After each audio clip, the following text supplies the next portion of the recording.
Good evening and welcome, everyone. Thank you for your patience as we got all of our social channels connected to this conversation. My name is Dirk. I want to thank you for joining our live interactive telephone town hall. We're hosting this event as another way for Mayor Jackson to speak directly with you wherever you are and reach as many Clevelanders and answer as many of your questions as possible. Now, this evening, Mayor Jackson will be making some important announcements. Mayor Jackson, as you know, is in his fourth term, which makes him the city of Cleveland's longest-serving mayor.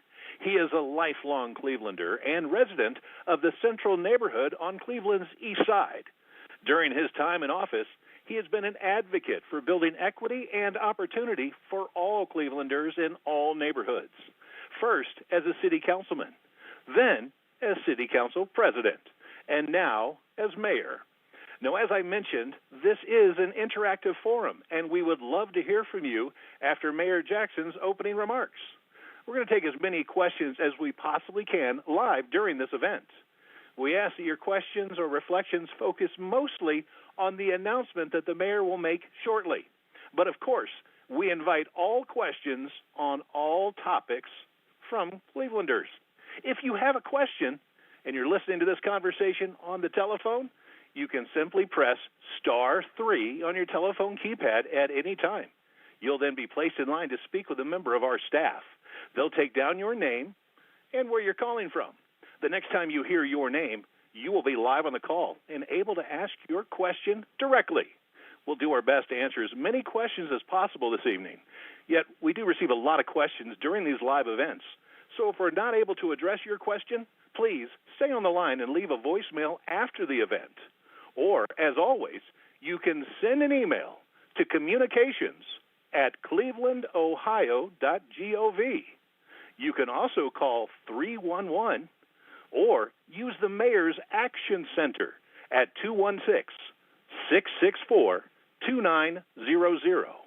Again, the Mayor's Action Center number is 216-664-2900.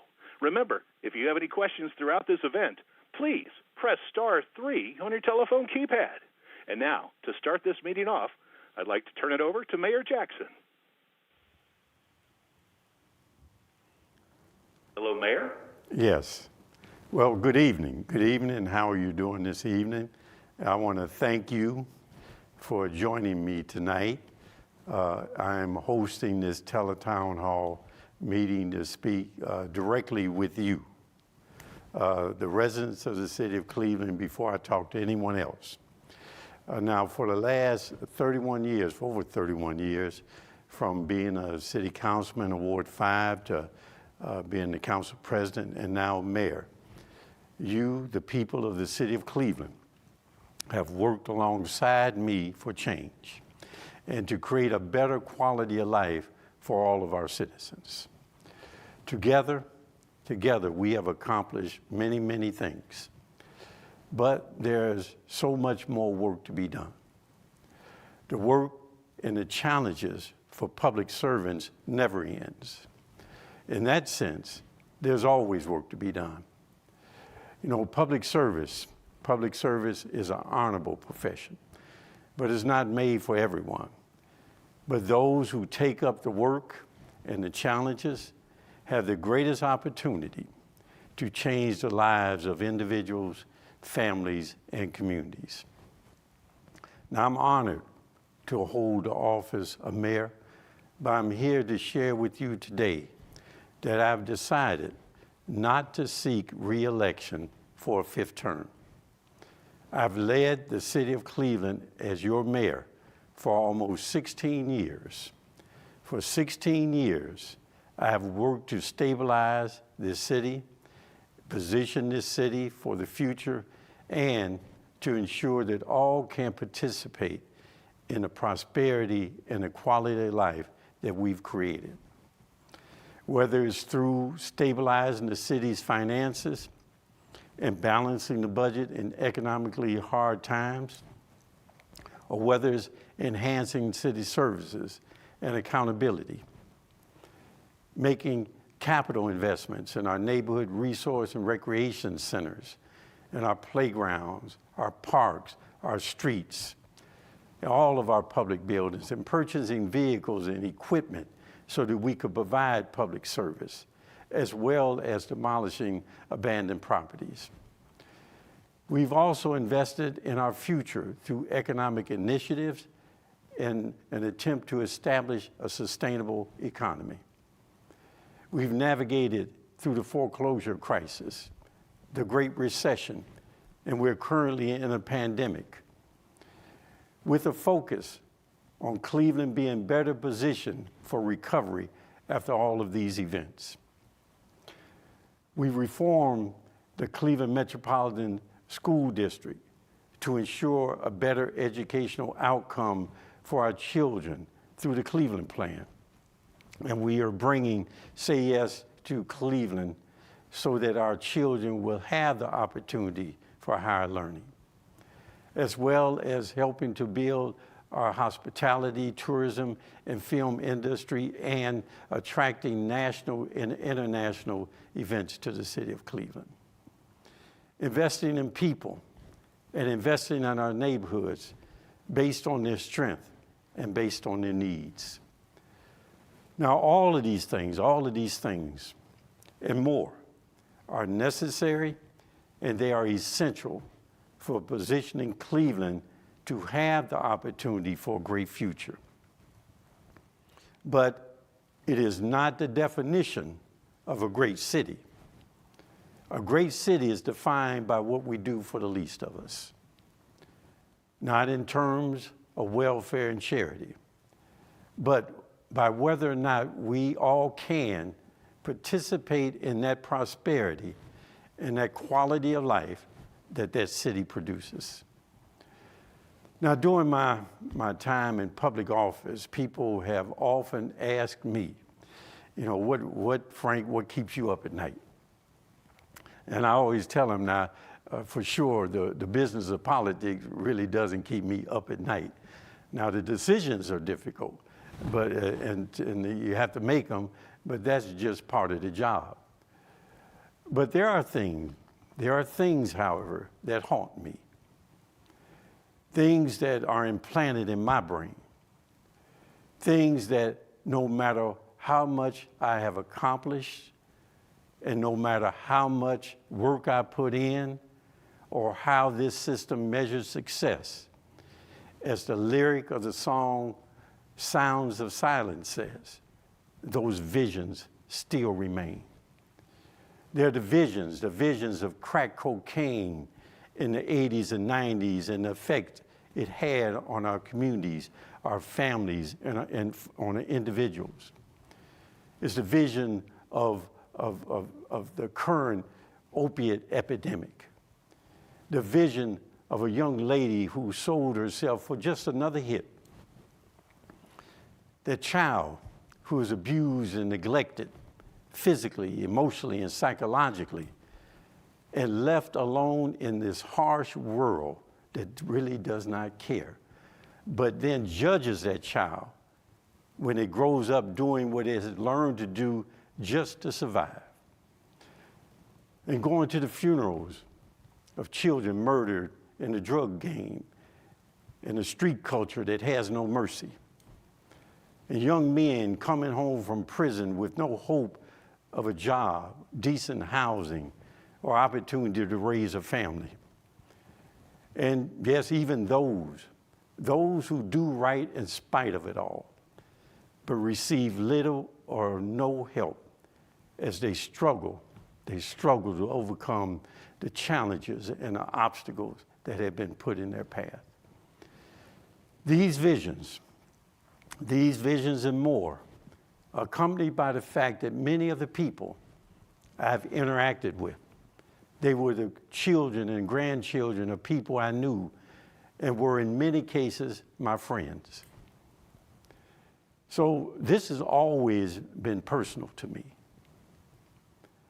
And I've come to this game of politics not trying to be anything, but really to use the positions that I've gained as tools to grapple with those causes of the visions that haunt me.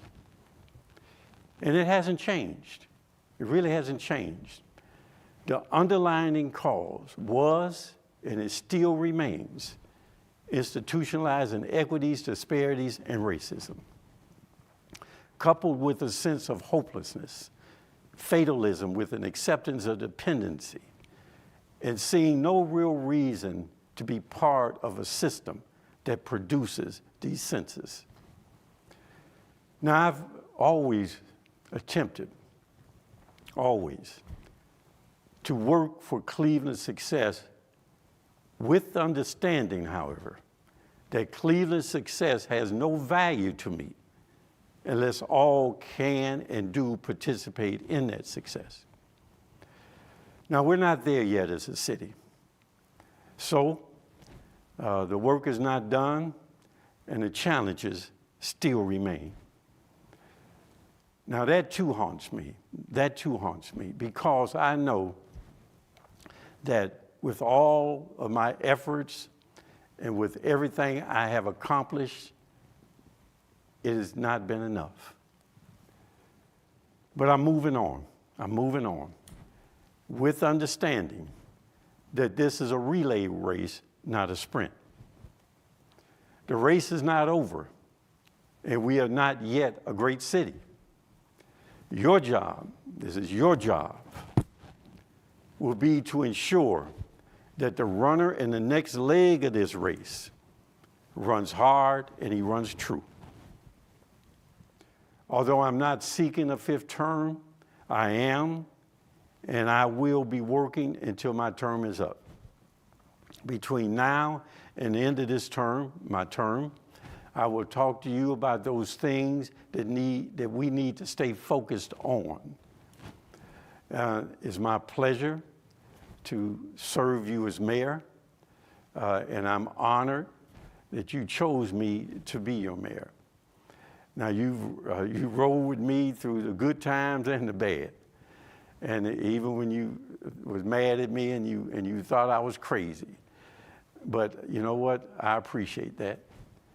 And I appreciate you, and I thank you.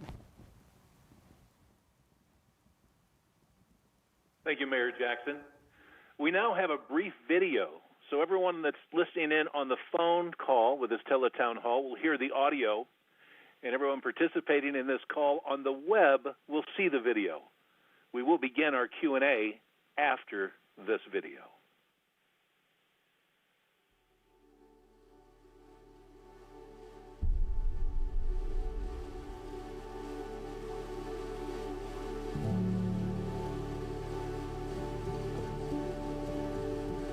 I'm purpose-driven because I'm here being mayor, not because I'm the smartest person in the world or even deserve the position.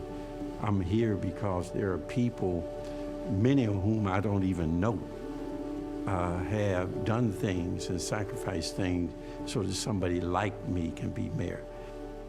I don't think he changes much. And I think that's a tribute to his character and how he was raised and what he thought he could bring to this job. You know, I was raised in Central since I was 13 years old, and Central, as you know, was at that time and can be now a very problematic place. So I was always, I always had the ability to size up people and situations pretty quickly because I needed, it's a survival tool. I remember the day when he said, I'm gonna run for city council. He ran for city council, was successful. He became city council president, and from there he ran. In 2005, he launched his campaign to be mayor of the city of Cleveland. So the unique thing about Frank when he was elected mayor, he was the first mayor in, I think, since the 1860s to be mayor from the council presidency. A lot of people didn't realize he was never very much politically motivated. Most people have ambitions or dreams about what they want to do in life and all. I never had one. You can never serve who you disdain. Never. I'm here because they put me here. They have allowed me to be here to serve them and to serve the purpose for which I'm here. There were inequities, and the mayor found ways to level the playing field for people, and he did a great job of that. The reason why I thought he ran in 2005, I would say that it was because he wanted to see, among other things, resident employment and minority employment paid attention to in an intentional way.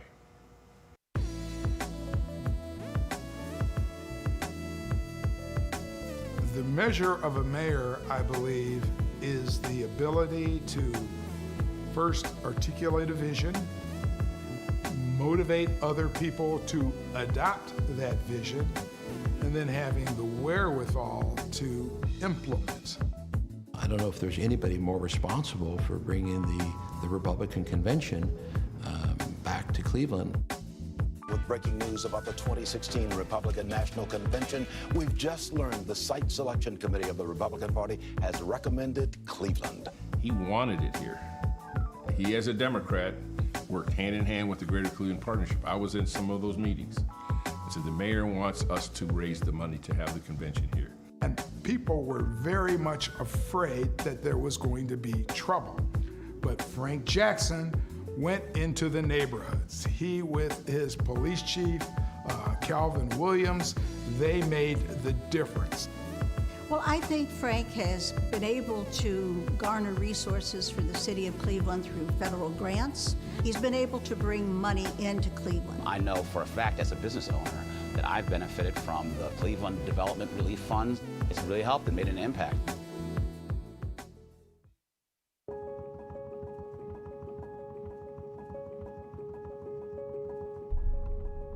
All of the issues that have been important to the city of Cleveland, he's moved the needle where you can actually measure it. I think that he's done a great job of really trying to help this city grow. He's been able to deal with putting policies in place that will then drive practices that enable things to open up. He would leave a legacy that he fulfilled his duty and responsibility providing needs for the people of the city of Cleveland. I have a responsibility and an obligation to those who have gone before to do the things that I should be doing, not for my own personal benefit or preservation, sometimes your own risk, in order for someone else to have the same opportunity.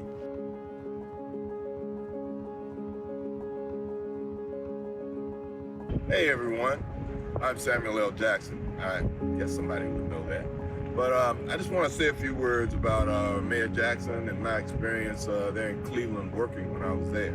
I had an incredible time, and it was a wonderful opportunity for us to be in a community of people that were welcoming and joyous and glad to have us in your community working.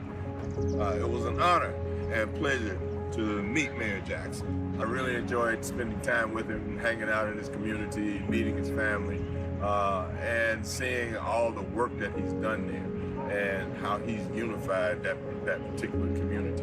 So it's really an honor and pleasure to stand here and say, you know, congratulations on all those terms you've had there in that city. Man, I'm sure that's a record that probably will not be broken. Congratulations.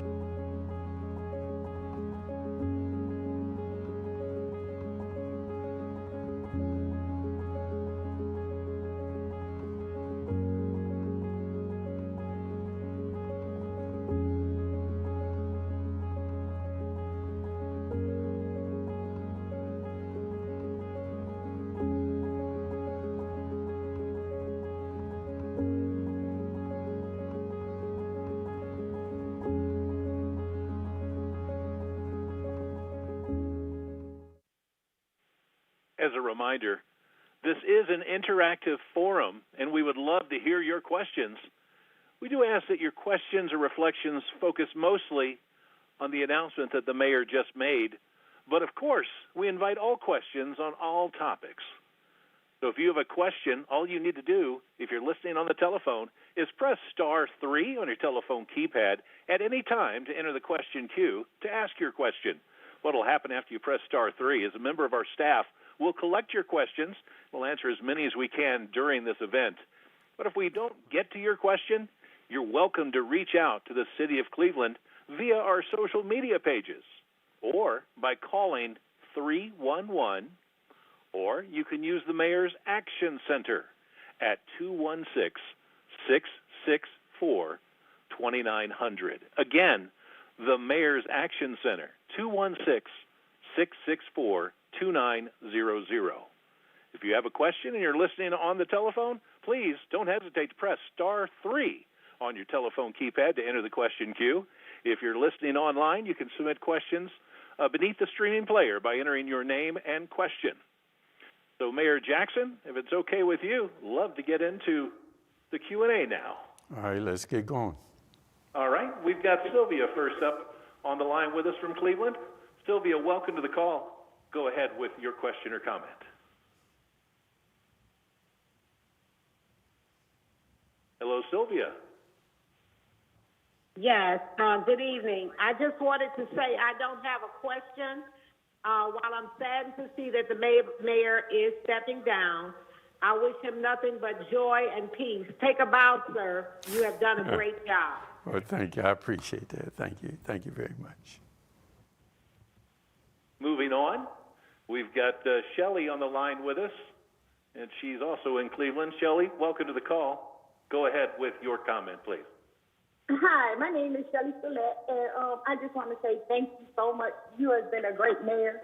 I remember when you came around and asking us to vote for you, the city council and for mayor, and I think you're a people's person. I love you. You started off in the project where it seemed like everybody else forgot about us, and you didn't. You redid POC, and then when I moved out, you was a mayor, and then I lived on Harbor, and it seemed like you really cared about the east side. Like all the money used to go to the west side. And I just want to say thank you. You're a great person. You're a great mayor. And whatever you do in life, I ask God to bless you. Thank you. All right. I appreciate that. Thank you. All right, sir. Moving on. We've got Carmen now on the line with us. Carmen, welcome to the call. Go ahead with your comment. Hello, Mayor Jackson. My name is Carmen Maness. I used to live in your council ward. Friend of Catherine Bowles, and we met personally on several occasions. I just want to thank you for your service to me, my family, and my community. You've been a good mayor, and I'm truly, truly, truly going to miss your call center, your the number you call, the Mayor's Action Mayor's Office. Action Line, right. Please keep that. See if they can keep that. They are wonderful. I was so surprised when I came down there, the way you surrounded yourself with black women. I love that about you. And I thank you for your service, and I'm really going to miss you. Well, and I wish you peace and success in all your future endeavors. Well, I thank you. Love you. Going to miss you. Thank you. Thank you. And you know, it's all about service. I always tell people that we're a municipal corporation. We're not a for-profit corporation. So our bottom line is not profit. Our bottom line is service delivery. And we don't always hit the mark, but we try hard to provide good customer service.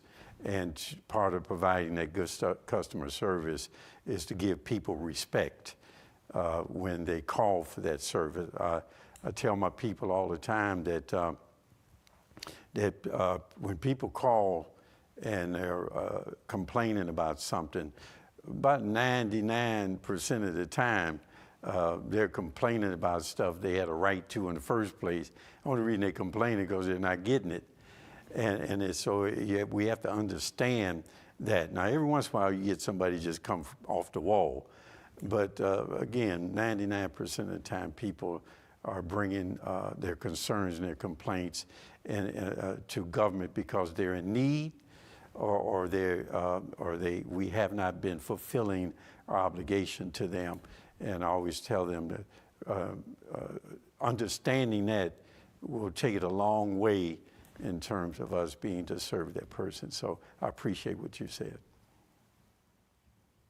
All right, we're joined now by Betty out in Cordova County. Betty, welcome to the call. You're live with Mayor Jackson. Hello, Betty. Betty Smith, yes. I met Mayor Jackson. I stayed next door to Mr. Lee in the central area. Right. And he was a very, very good councilman. And I voted for him as mayor, and I knew he would do good things for the city of Cleveland. He's an honest man, and he's a man that don't look down on the poor. He has helped many people in the central area. And I just love Mayor Jackson. I want to know one thing. What's that? Why is he retired? He's still a young man. Well, there just comes a time, and I have, and I've considered it for some time now, and I just made the decision that this is my time. And as I said in my introduction, that it's the issues that are really the underlying issues that face not only Cleveland, but every urban center, and really America, are things that just not can be resolved by one person or even one group of people. And it's a relay race, because all we're measured by is what we do during our time. And so I tried to do the best I could during my time, but it's now time to pass the baton. And that's why I say to you that your job is to ensure whoever is running this next leg of this race runs hard and run true. You have to be true to the game will be true to you. And so you have to run true. And there's one thing that I've always appreciated. You tell me about poor people or people who were common people. One thing that I've learned from just a little bitty thing is that the average person, poor people, common people, is in the raw. It's just true. And so I always have to stay there, and so I can understand the reality of this existence and the reality of what is going on in these institutions and government, so I can better be able to serve, because that's who brought me to the dance, and that's who I stayed at the dance with, and that's who I'm going home with. Thank you, Mayor.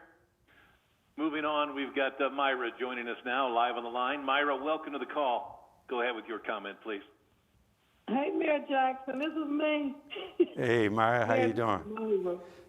And I think you know how I feel about you. I thank you for everything, all the block parties you came to on Marshall Avenue, Safety Fair. Whew. I thank you for being my councilman. I thank you for what you have done for me and what you've done for me to be the precinct committee person I am now in Ward 6F. And I appreciate you calling me when my mom passed. I appreciate you for letting me stand up with you and your wife at different things, at different events and everything. I thank you for inviting me and my family. Mayor Jackson, you know how I feel about you, me and my mom, and I love you and your family. And I'm always here for you. Marshall Avenue, back to school, Safety Fair, thanks to everything. Well, thank you, Myra. People talk about the mayor because the mayor's the mayor, and so they look at the position. But what really makes this city work, what really allowed me to be able to accomplish whatever I have accomplished, are people like Myra and other ladies who have called in, who really put work in. And they put a lot of work in as individuals in their own personal lives, in the lives of their family, and in the lives of their community. And without people such as these, then my efforts would be in vain. So my success, if I have any at all, or my ability to move this city in any direction, in any amount, is really based on the strength of people who have done the work and do the work on the ground. So I appreciate you, all of you saying what you say, but I want you to know that I know that I would be nothing in many different ways if it were not for you and the work that you've done that you don't get recognized for. And so I want you to know that I appreciate you and I appreciate your work. Moving on, our next caller is Dwayne. Dwayne, welcome to the call. Go ahead with your question, please. Good evening, Mayor Jackson. Thank you for serving these 4 terms. I'm a former Cleveland resident. I currently live in the city of Richmond Heights, but I am a city of Cleveland employee. Good. My questions are, what are your plans for retirement? And do you plan to endorse anyone? My plans for retirement right now is to do nothing. But I'm not retired yet. Now, I'm going to be working. I'm going to be working to now until I turn out the lights, right? And so I'm going to be here. But when I turn out the lights and I'm no longer mayor, then my plans are to do nothing unless I want to do it. You know, I've always viewed that as a great luxury to be able to do what you want to do when you want to do it. So I don't have any particular plans. I know that I'll be doing something. What that is, it'll come. And who I'm endorsing, I'm not endorsing anybody right now. As I said in my opening statement, when I say your job is to ensure that whoever runs the next leg runs hard and runs true. Well, when I say your job, that's my job too. So I will be evaluating people and having discussions with you as a community as to whether or not people are really talking about the relevant issues that affect your life, or they just running game and doing politics. And if I see someone who's sincere, who may not really fully grasp it, but I know their heart's in the right place, then, you know, that's a better choice than somebody who just got the gift of the gab. So I'm gonna be watching it, and then I'll make a decision down the road. Thank you very much, Mayor. Moving on, looks like a call from Stephan. Hello, Stephan. Welcome to the call. You're live with Mayor Jackson. Yeah, good evening, Mayor. I'm talking to you right now. I got to check on my mother. My aunt just called me, okay? Mayor Jackson, I want to thank you for your service. Thank you. And what you mentioned earlier about the down in life and the people that nobody thinks about, and while you lifting the ban on ex-offenders and so forth, that allowed me to come and work for the city of Cleveland and change my life. And I appreciate that. And I saw the hard work you did. I'm a Ward 7 resident right here. Okay. And my question was, who were you going to endorse? And you said you're going to evaluate people and so forth. And I get that. Because carrying out your vision and the work, that's important. Like you mentioned, a baton and passing it on, because it's a long leg. And, you know, everything has to come to an end. But you've been there for a long time. Mm. And I just wanted to thank you. So you have to sit there and evaluate the candidates, and we'll go from there. But I just want to thank you for your service and the opportunity you allowed to lift the ban on hiring ex-offenders and so forth. Well, you know, thank you for that.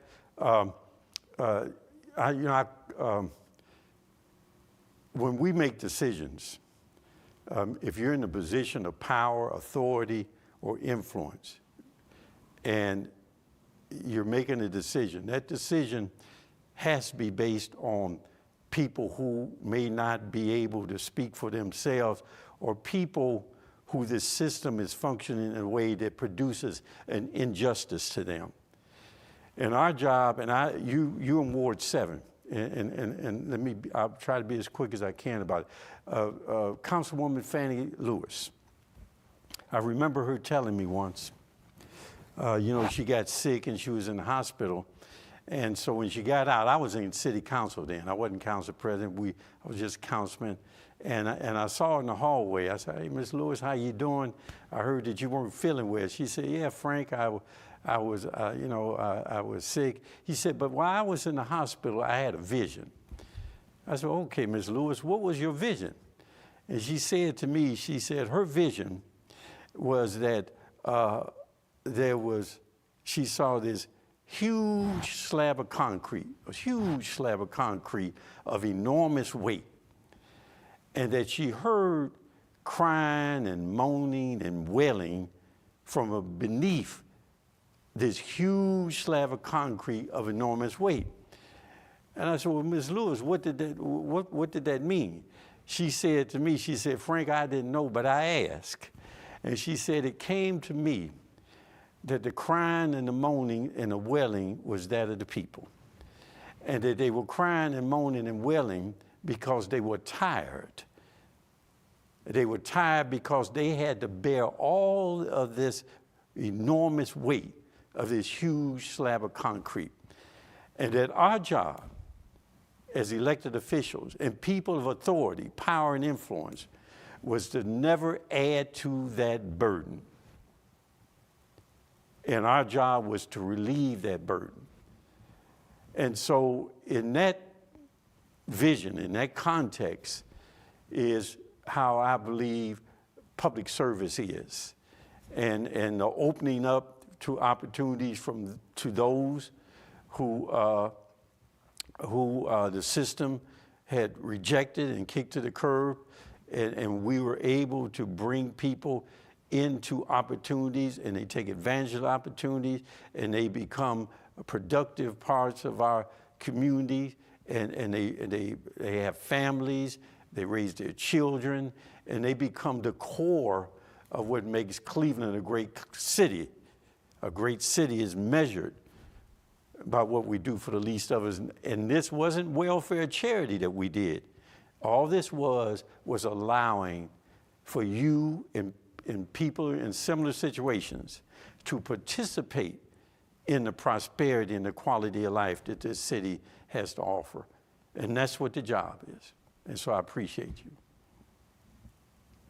Next on the line, we've got Valerie joining us. Valerie, welcome to the call. You are live right now with Mayor Jackson. Thank you, Mayor Jackson. Yes. I just want to tell you thank you for your service, and I really, really appreciate what you've done for our city of Cleveland. I also wanted to let the people know that you can't do it all by yourself. When spider webs unite, they can tie up a lion. It's an old African proverb. And one person can't do it alone. And you have done an awful lot in the time that you've served. As a people, as a city, we have got to come together. Okay? A lion is awfully strong, awfully strong. And spider webs are very, very weak. But when they come together, we can tie up that lion with a lot of things we've got to stop doing. And we've got to pull together, people. We've got to pull together. One mayor cannot do it all. And as what all you have done, I strongly appreciate what you've done for us. We've got to stop drugs. We've got to stop the killing. We've got to stop blaming the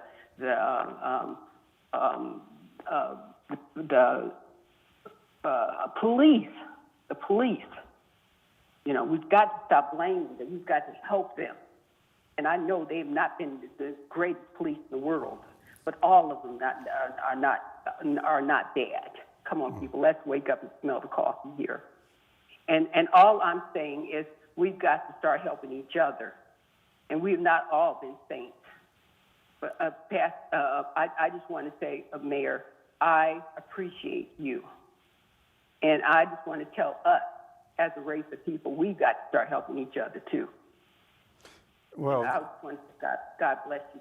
God bless you. God bless you. Well, thank you. And you're absolutely right that that there is no one person or even one group that can make a difference. This is about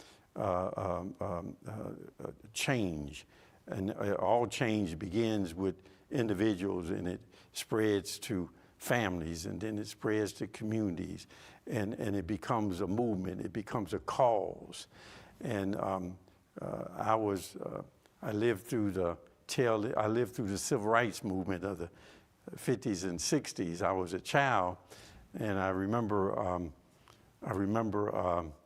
I wasn't part of it in that I participated, but I was part of it because I was in the middle of it in Central with the riots and all of the other things that were going on with the nationalists and the Panthers and all of this. And one of the things that all of them held in common, even though they may have disagreed with the methods of getting there, all had in common exactly what you said, that unity was the key, and speaking with one voice, or at least having one purpose, was the key. And the system would have to address that, would have to deal with that if people spoke. And the same thing exists now, but we're living in a time when there's so much distraction, particularly with our children, so much interjection of drugs and dysfunctionality, that it's very hard for them sometimes to even ferret their way through a day as to what's right and wrong. And sometimes many of them know right from wrong because they have parents who tell them or grandparents who tell them, but the forces of the street just pull them away. And so we have to, these are the things that we grapple with on a daily basis, And so you're right. If one person had the ability to snap their finger or say a word and things would change, it would be a different world, but that's not the case. The real world is that you have to put the work in. Mayor, next up, we've got Mr. Whitehead joining us on the line. Welcome to the call. What is your question or comment, sir? My comment is I'd like to thank Mr. Jackson for having made a promise to me when he was running for council many years ago that he's kept. Thank you. Well, thank you, Mr. White. And to be honest with you, I cannot remember the promise exactly, but I will say that, as you know, out on the street, your word is what it is. If you ain't got a good word, you ain't got nothing. So I appreciate you telling me that I was able to help you and to keep my word to you. Moving on, we've got next up, Vicki. Vicki, welcome to the call. You are live with Mayor Jackson. Hi, Mayor Jackson. Hey. My question has already been asked about you endorsing a candidate. I know what it means to run on a relay team and what it means, the confidence you must have in that person to receive that baton on cue and not miss a stride. Right. So a different question would be, one would say in politics that once someone's term limit, there's a term limit, or someone has announced, as you did today, that you're not running, that you then become a lame duck. So my question is, for the remaining of your term, what is it that you want to accomplish? You've accomplished so much, and I have a personal story as well. You allowed me, when I was a graduate student at Cleveland State, to follow you and be that fly on the wall many times when you were the councilman, and certainly even today, you've been very helpful with me in the work that I do from the institution that I work with. So what is it that you want to accomplish as you turn those lights off? What do you want to leave with? Well, that's a great question. I'll tell you why. It's because that's part of my opening statement when I said I will continue to talk with you during the rest of my time in this term of my office, because I really want to be able to keep us focused, because part of the game, particularly in politics, is to distract or to pull people off their game in a way that you're really debating and discussing something that's completely irrelevant to you personally and to what's really the city has to deal with. So part of what I'm looking at doing is to do that as a main focus. Now, I will say that I've always tried to focus on education and solidifying education. I've always focused on how do we create self-help, meaning how do we, as we are creating, growing our economy and creating prosperity, how do we spend more of that money locally within our own economy and turning those dollars around so that we can get a better impact. And then the sharing of that prosperity and wealth with everyone, particularly those people who have been traditionally left out. So it's not the same old people over and over again who benefit and the same people who get nothing. So that general notion. And so I will be constantly having conversations with the general public around what I believe to be the proper conversation as to what's in the best interest of Cleveland as a whole, but for individuals, groups of people in particular, and how the debate should not be about this, because that's irrelevant to us. The debate should be about this, and where does that person or that candidate stand on this? So, Mayor, we're moving on. We've got John joining us on the line from Cleveland. John, welcome to the call. Go ahead with your question. Well, I just want to say thank you for being our mayor and giving us information about the pandemic, and hope you have a nice retirement. Well, you know what? Me and you both in agreement. I'm looking forward to retirement once the work is done, once I get to that point. But in terms of the pandemic, I'm glad you brought that up because the pandemic is not over. We still have to be on our game in regards to that. I know I've gotten my shots, my family, my wife has gotten her shot, my daughter, a couple of my grandkids have. We still have a few who are kind of leery of or kind of stubborn in regards to it. But the pandemic is not over, so we should stay focused. The more we are able to get people to continue on the prevention side, as well as doing the vaccine so that they can be protected, then the more likely we are to be able to quickly get back to what was some form of normalcy. The question will be, is what will the new normal look like? What will it look like socially? What will it look like economically? And how will we recover in a way that we will have an economy that will be sustainable, and in the reinventing of that economy to ensure that we have complete access to that by all people so that people can share in that new economy and the prosperity of it and have a better quality of life as a result of it. But I thank you for wishing me a happy retirement and enjoying my retirement.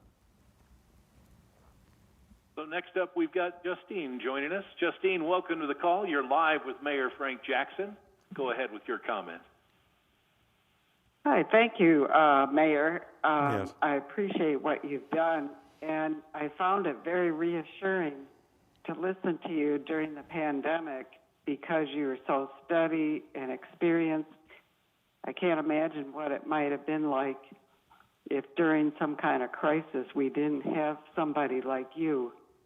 So I appreciate that and all the other things you've done. We had a lot of contact with the Department of Aging and the Health Department. They helped us arrange our vaccines at the rec center, and it was so easy and so seamless for us. And there's many other things, but I really appreciate a lot what you did with education, putting a lot of money or getting some money for it. And the sustainability office, I think, was one of the first in the country. And I just want to know, with the new mayor, what would you like them to do? What would you want them to tackle first? Well, let's look at what you said in your question, and let's just go directly to what you said as one of the things I think should be a consideration when someone's looking at a mayor or any leader, and that is a crisis. Because in good times and in easy times, people get along.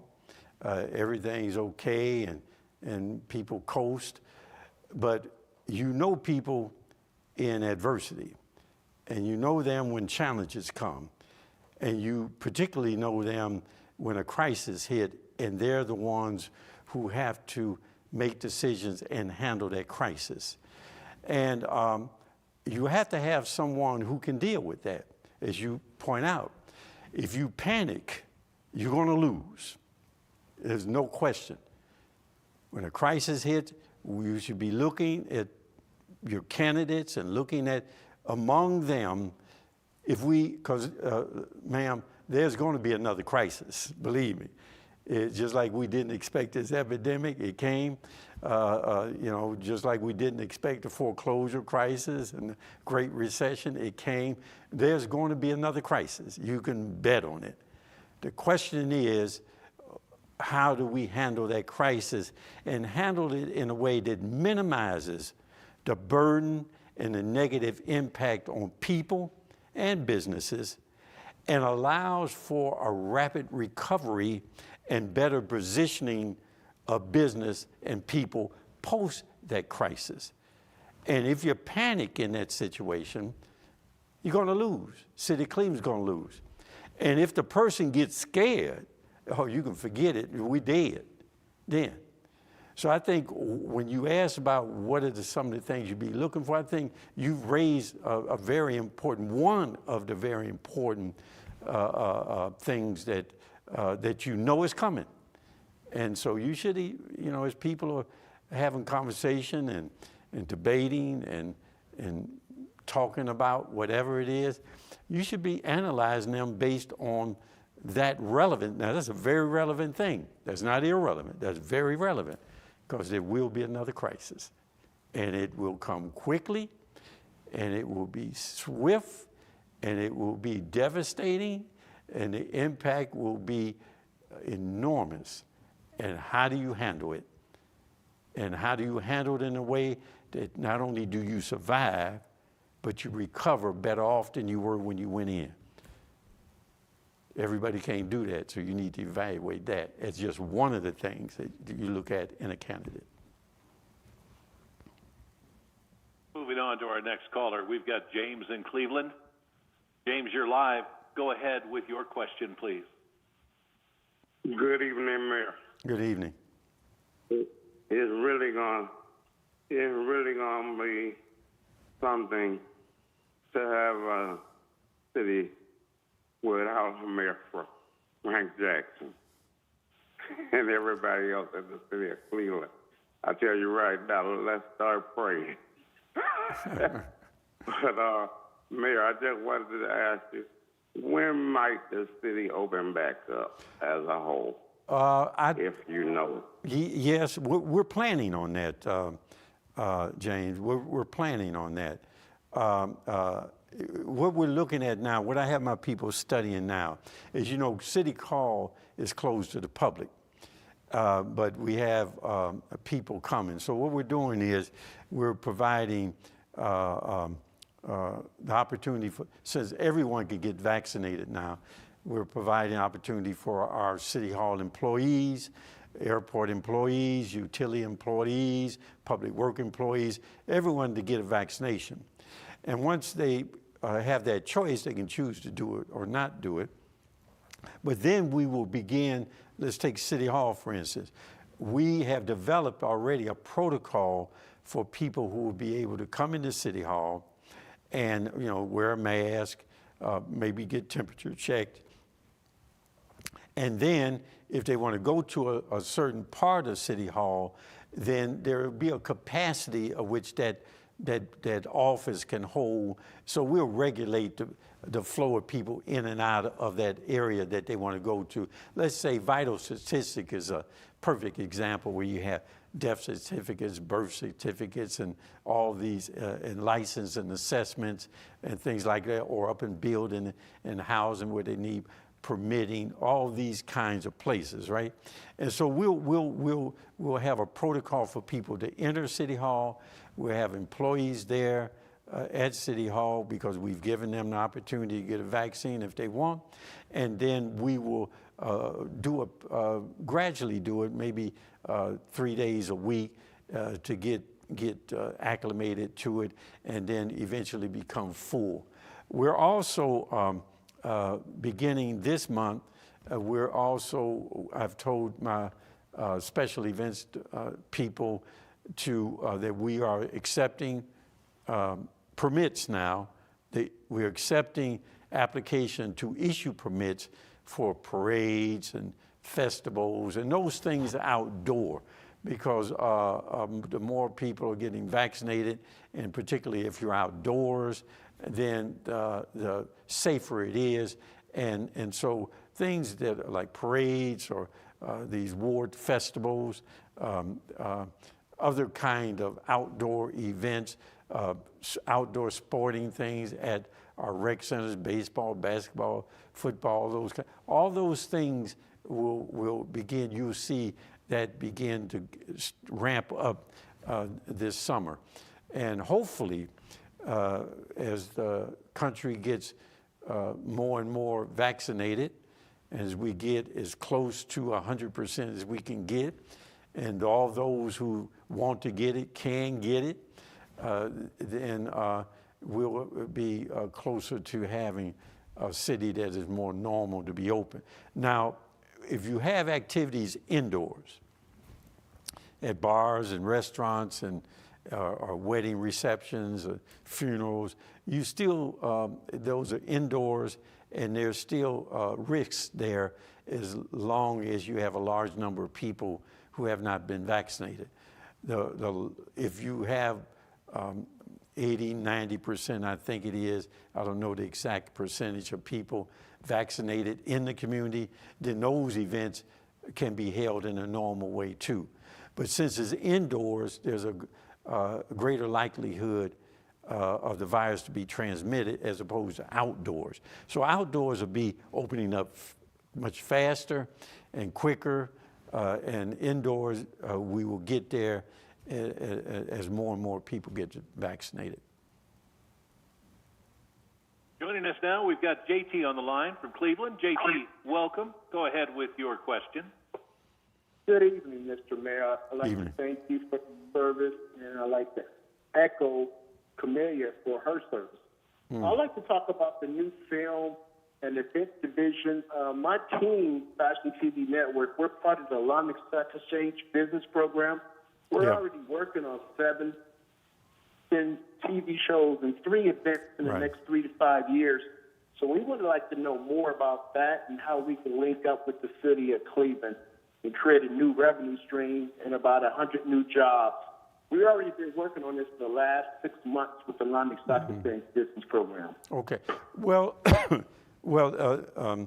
I appreciate you going in that direction, because the key to us opening up a film industry or TV industry here in the city of Cleveland, which are very lucrative, high number of jobs created, professional jobs, high-paying jobs, is the state tax credit.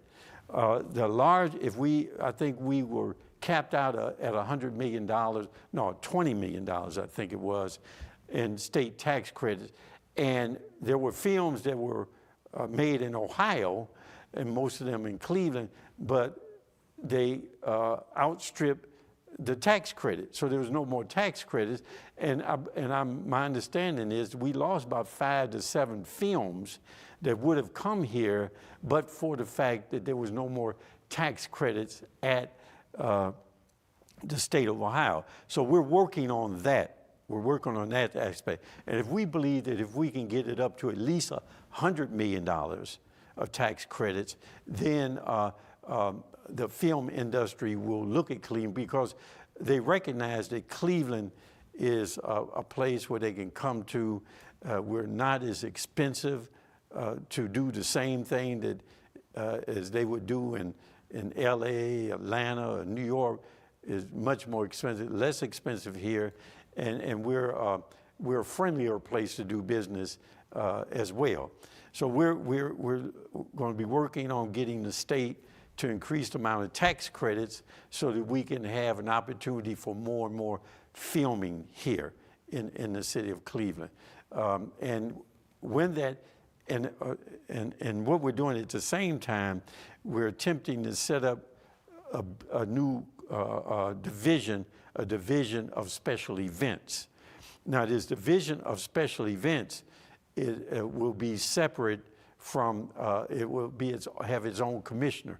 Right now, it exists as a committee in Public Works that reviews all of the applications for all special events, whether it was the NFL draft down to a block party. If you needed a permit, it reviewed all this. So now we're attempting to pass legislation in council that would create a division with a commissioner and staff to do that, and that's all they'll be focused on. And then that division will be working with the Sports Commission, working with Destination Cleveland, and working with the Film Commission and other people who are in that business to do not only films, but special events. And so that's our strategy and plan. Key to it, however, is to increase the tax credits to at least $100 million at the state. If we're able to do that, then that means that more and more people will come in. Then finally, as you know, based on some legislation that happened in Georgia, many of the corporations in Georgia are pulling out of their activity or their investment in Georgia because of some legislation around voting rights. And the film industry is ripe for picking in that regard, because they too are looking for a place other than Georgia, Atlanta, to do filming, simply because of the politics that are going on around this voting rights down there. So the opportunity's here, and we want to take advantage of it. But before that, why don't you call Dirk could give you, at the end, somewhere during this presentation, Dirk could give you the mayor's action line. You can call them and say that you were on this call, and you ask if you can ask them, is there somebody that you can talk to that can give you, if there's a process that is being conducted around filming and stuff, so we can give you more detailed information. The mayor, there's no time like the present. That mayor's action center number is 216-664-2900. Again, the number for the mayor's action center is 216-664-2900. And looking at the clock, it looks like we're going to need to begin to wind down here in just about 10 minutes. So if you have a question, *3 on your telephone. We do have a lot of people online that still want to ask questions and make comments. And the next person to do so, we have Minnie in Cleveland. Minnie, welcome to the call. Go ahead with your question, please. Yes, hi, Mayor. Hello. How are you? Pretty good. This is Minnie. I wanted to say, I was talking about the virus, so I'm going to congratulations. You've been there for seniors and all the rest. Not for only seniors, for all the rest. May God bless you, may He keep you, may He guide you every step of the way, because God knows what's best. So congratulations to you. So about the virus, I take my first shot. I really didn't want to take it, but I'm on the road now. So I did take the first one. On the 10th, I'm going to take the second one. Now, you didn't have I was a little scared, but everything okay. Well, did you have any side effects? No, I didn't. Yeah. It went on well. My arm didn't swell up. I didn't have to take no pain tablet. Right. Well, you know, when I got my first one, I could feel it, but it was nothing much. I could just feel it. The second one, I could feel it a little more, but not much of anything. And my wife had it, and same with her. Her arm was a little sore, but other than that, she was fine. But I'm glad you overcame your hesitancy and fear on that and got the shot. All right, Mayor, moving on. We've got Betty joining us on the line live. Betty, welcome to the call. You are live with Mayor Jackson. Hello, Mayor Frank Jackson. Hello. My first encounter was, I came from Ward 7 with Fannie Lewis at the time. Yes. But later on, my brother and them used to have fish fries. And so I used to go to them all the time off 55th on White. So I was there one day, and who was there? Mayor Frank Jackson. But you was running for mayor because you was doing the flyers, and I met you and your wife. Right. Also, I took a Citizen Police Academy class. Thursday, September the 17th, 2009. You was the one, when I graduated, I had a picture with you and the sheriff. You gave me my badge and my certificate. I would like to say, Mayor Frank Jackson, you so cool, calm, and collected. You never let nobody push your button. And you came from right here in Cleveland. You grew up here, so you know what it's about. And you've been a good mayor. So love you. I don't know who's going to fill your shoes. They better be on. Well, thank you. You know, the police academy, Citizen Police Academy, I would advise anybody who wants to get understanding or better appreciation of what happens in the police division and what a police officer has to deal with on a daily basis to sign up for that. Everyone who's gone through it has said that they have a new outlook on police officers and what they have to deal with on a daily basis.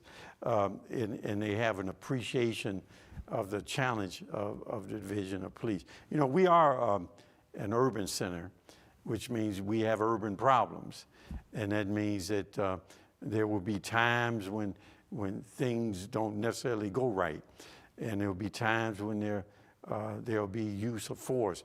The only question is whether or not that use of force was justified, whether or not that officer conducted himself in a professional way, and whether or not that officer was courteous to that community and just not stereotyping people.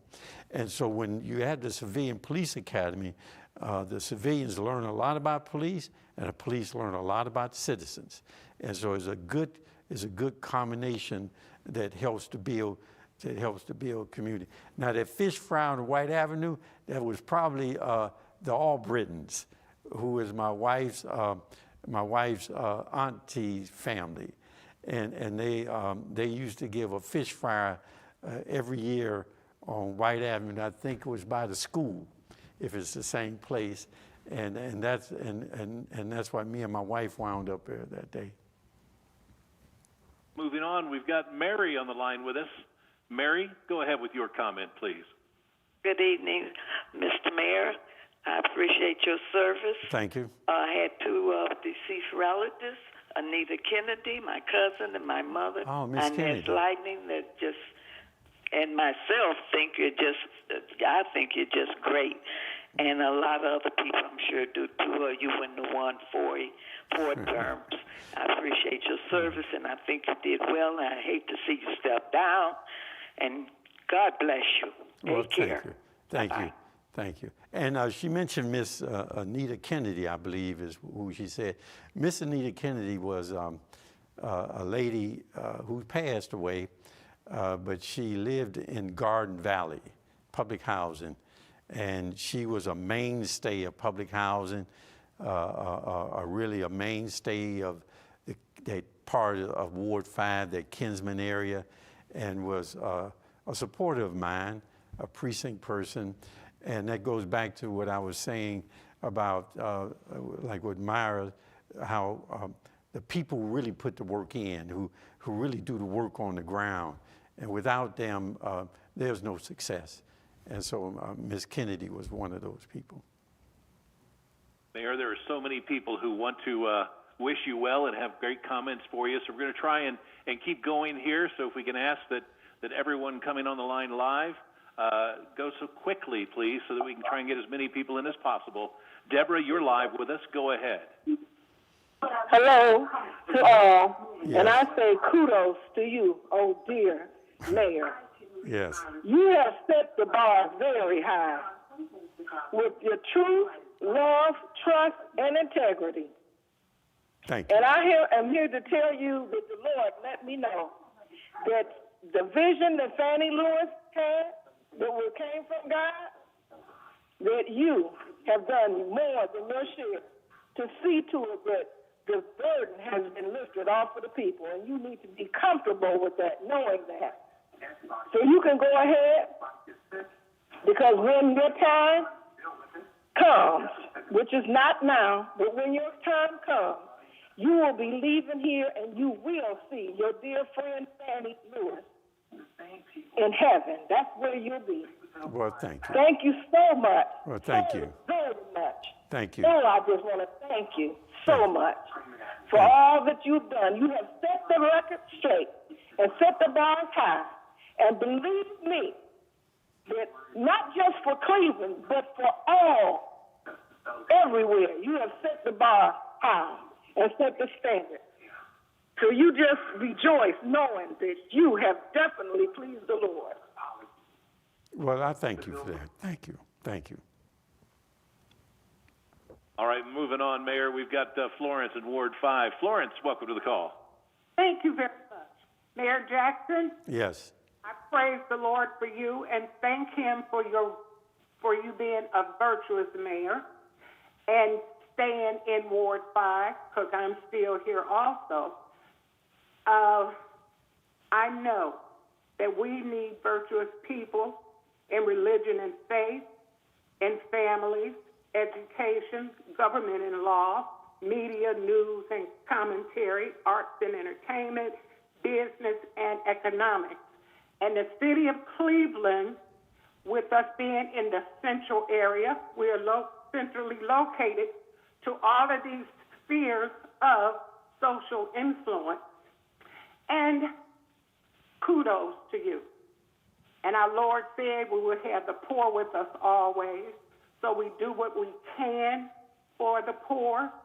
But I want us to commend you. And we have supported you all of these years. And we want our city to stay full of virtues and veracity, where it doesn't get too wild, where we want to remain that city on the hill. Thank you, Mayor Jackson. Well, thank you. I appreciate you. Next up, we've got Willie on the line with us. Willie, welcome to the call. Go ahead with your comment. Hello, Willie. Like we might have lost Willie. It happens as people have been waiting on the line to compliment you, and that's exactly what Willie wanted to do, was to compliment you, Mayor, and say thank you. Let's see, I've got Lisa in Richmond Heights. Lisa, welcome to the call. Go ahead with your comment, please.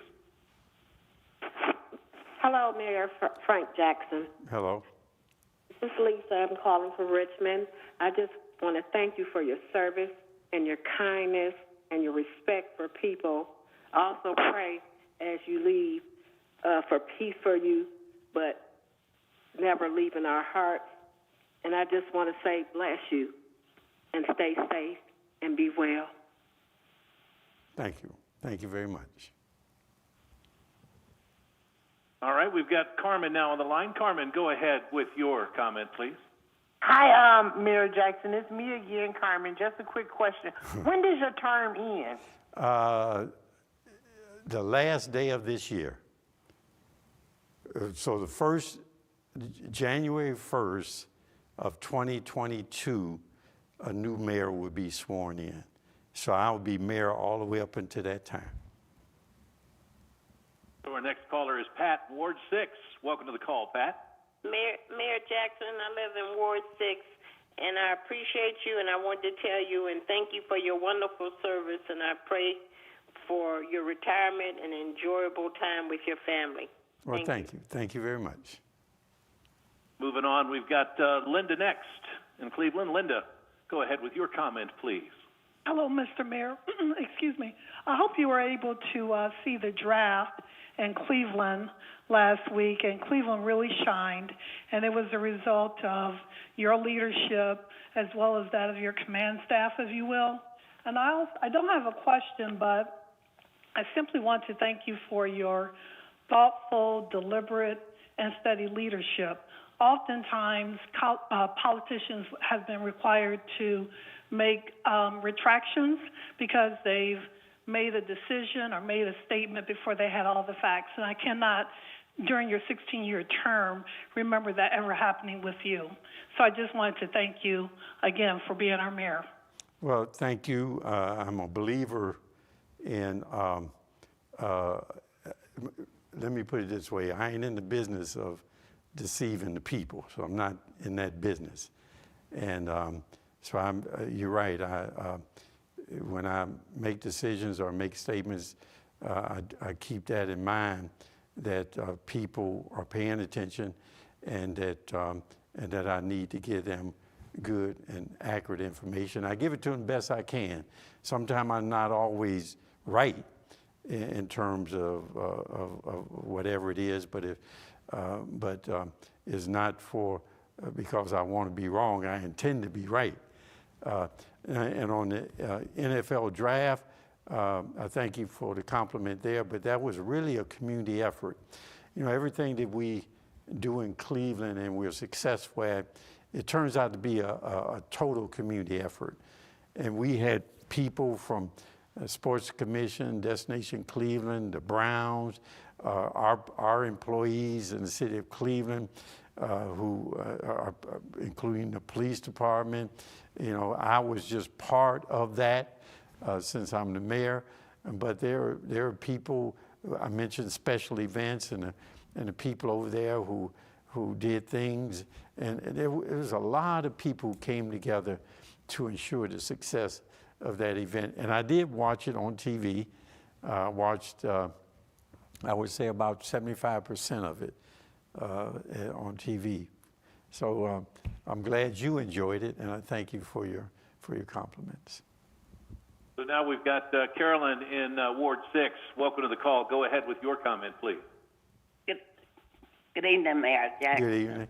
As I stated previously, I live in Ward 6. And first, I'm proud of my Councilman Blaine Griffin. Right. But I want to tell you that I really appreciate your leadership because the city of Cleveland and its extended sisters have been through, sometimes go through some very unkind issues. But as a mayor, you have stood your ground and been a man of respect as far as I'm concerned. And I want to compliment you on the NFL draft, the RNC, right, the Black Lives Matter parade that was downtown. But the one thing that really I want to thank you for is that the whole country made a big issue out of the RNC coming here and what was not going to happen. Right. But thank God your city, they put their best foot forward and didn't anything go wrong. Well, I will tell you, ma'am, on the Republican National Convention, you're right, people were speculating and they said, you know, the Cleveland was going to catch hell and be torn up. And then even though people were of different opinions about things and people were having a little demonstration and stuff, when it got towards the end, the people who were on different sides of an issue, when the cameras came, they kind of did what they needed to do. When the cameras went away, they were partying together. So we really went out our way to show hospitality. friendliness, to let people not only feel safe, but to be safe, and to ensure that even though I'm a Democrat, our job was to ensure that our guests who came here that were Republicans were safe and were treated with respect and hospitality. And that's what we did, and I believe that it showed. But that, again, that's a community effort. That's the people of the city of Cleveland and greater Cleveland, and those who help do all the details to make it work right. Mayor, next we've got Donna and Patrice joining us. Hello and welcome to the call. Go ahead with your comments, please. Hello, can you hear me? Yes. Okay. I just wanted to say, Frank, that as your niece and just a person that grew up in Cleveland, I want to say that you have taught me a lot on how to be a leader and how to care for my people, and not just my people, but people in general. And I feel as if you've done a great job within the past 16 years. You've been mayor since I was 9, and growing up, watching you lead the city the best way you can possible, and not just with health, but with our education. Mm-hmm. I feel as if you really impacted not just my life, but other people's lives. And growing up has helped me decide what kind of person I wanted to be and grown up to be as far as a leader and as a healthcare provider. So in that words, you've done everything possible, not only as a family member, but as a person of Cleveland. And I applaud you, and I'm happy almost that you are now retiring so that you can now live your best life. All right. And know that you've done a lot. So. Well, I would tell you, Patrice is, if no one has ever heard her, she's a artist. She sings, and she has always been someone who can, even in the midst of a crowd, can do something I've never been able to do, and that's perform like that. And so you have your own talent, and you have your own, your own nerves and your own backbone in a way that allows you to be successful. So I appreciate you saying I may have helped you, but I want you to understand that you're your own person too, and you've demonstrated that you have what it takes to be successful. So, but thank you very much. All right, it looks like we're going to really have to cut this off after these final two. This is quite the love fest. We've got Ed joining us now. Ed, go ahead with your comment, question, please. Hi, I'm Ed. I'm a resident. I've been a resident of Cleveland for 40 years now, East Side, West Side, and South Side. And my question is that, has Mayor Jackson ever given any thought to running for the vacant Congress seat from Marshall Fudge? The answer to that question is no. One of the things that I've always done is that I firmly believe that a person who is in a seat, who has an ambition to go somewhere else, can never truly serve the seat that they're in, because they're making decisions to get somewhere else that may be not the correct decision as to where they are. So I've never really wanted to have another job. I'm the mayor of the city of Cleveland, and that's what I intended to be, and I've never intended to be anything other than that. And to be honest with you, I never had ambition or an original intent to be mayor, but I wound up here, and wherever I am, I try to do what I do to the best I can do it, and to do it within the purpose for which I'm there. And so that's what I've done. So no, I haven't considered that, and mayor's what I am, and mayor's what I'm going to be. And it looks like we're joined next by Mildred. Mildred, you have the final word on this live teletown hall. Go ahead with your comment, please.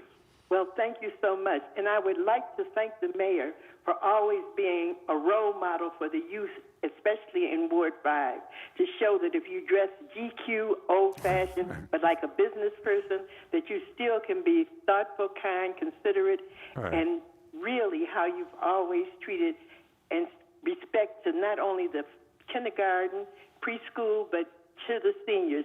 You always show the same respect, giving our gentlemen a chance to grow in their outlook. So thank you what you've done. Thank you very much.